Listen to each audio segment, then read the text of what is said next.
hakikat, baru dikatakan orang dapat makrifah. Orang yang benar-benar kenal Allah dengan hati. Itu yang katakan al-arifu billah ataupun golongan arifin.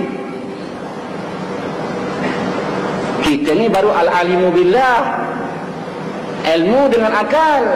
Kita ni baru mengenal Allah dengan akal. Kita ni boleh dikatakan, sama ada saya bercakap maupun saudara yang mendengar ni, boleh dikatakan al-alimu billah.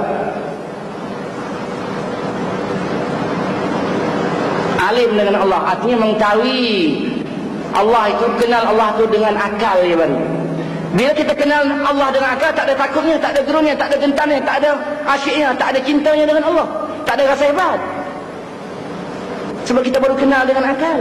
Itulah melalui pengajian kita, wujud kita bakar ada sifat 20 dan sebagainya. Baru kita kenal Allah dengan akal. Tetapi kalau orang tu kenal dengan hati, bukan al-alimu billah, dikatakan al-arifu billah. Orang yang kenal Allah dengan mata hati. Orang yang boleh kenal Allah dengan mata hati, barulah orang itu akan menjadi orang yang bertakwa.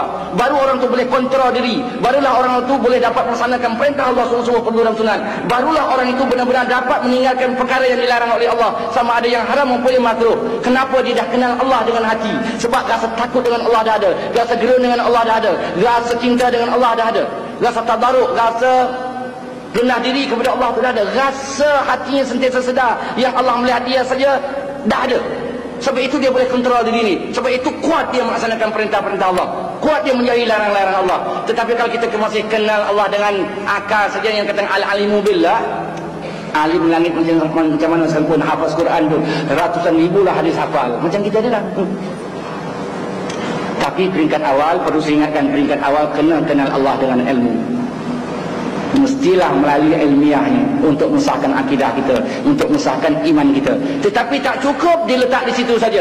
Tak cukup kita mengenal Allah dengan ilmu semata-mata di situ saja. Mesti tingkatkan hingga kita boleh mengenal Allah dengan hati. Hingga kita menjadi orang yang makrifah dengan Allah. Dia katakan al-arifu billah ataupun golongan arifin itu. Jadi orang yang dapat hakikat, barulah yang dikatakan orang itu makrifah dengan Allah. Selagi orang itu belum mendapat hakikat, maka orang itu tidak dikatakan makrifah dengan Allah. Baru al-ilmu billah, baru al-alimu billah, baru ada ilmunya tentang Allah. Dia percaya dengan Allah kena ada ilmunya.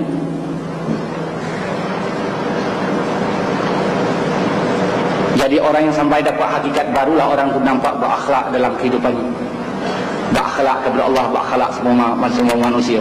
Pribadi yang cantik, indah, moralnya tinggi.